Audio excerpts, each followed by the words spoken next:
ఈ బియ్యం పిండి దీంతో మనం ఇప్పుడు సర్వపిండి చేద్దాము. తెలంగాణ స్పెషల్. కొంచెం ఇట్లా జల్లించుకోవాలి. జీలకర్ర, కొంచెం శనగపప్పు, కొంచెం నువ్వులు, కొంచెం కలమాకు, టేస్ట్కి సరిపడా ఉప్పు,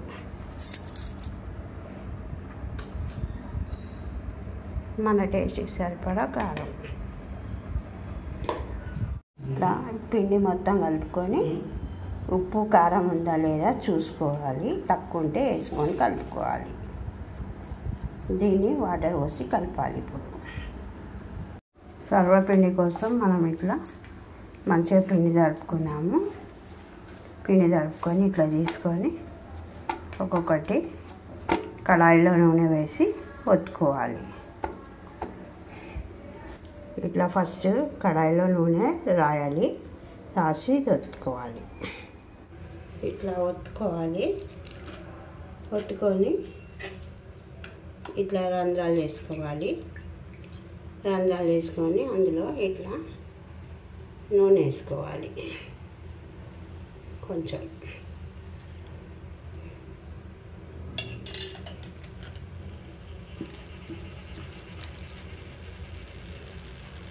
నూనె వేసుకొని పై నుండి మూత పెట్టుకోవాలి.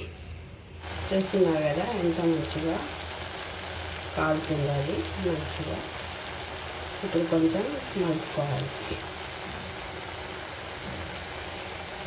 చూస్తున్నారు కదా ఎంత మంచిగా కాలులో మలిపిన మూతలేని మళ్ళీ జర ఇతర సైడ్ మలుపుకుంటే అయిపోతుంది.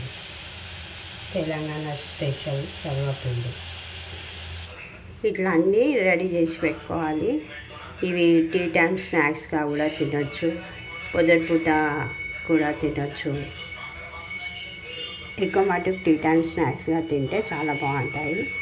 అప్పుడప్పుడు టైంపాస్కు తినొచ్చు.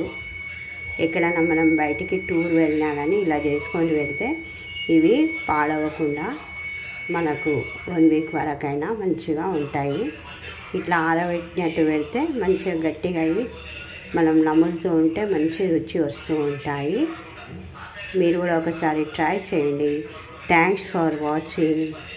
ఇవి మన తెలంగాణ స్పెషల్ సర్వపిండి అంటారు. మంచి కామెంట్స్ పెట్టండి, షేర్ చేయండి, మా ఛానల్ని సబ్స్క్రైబ్ చేయండి.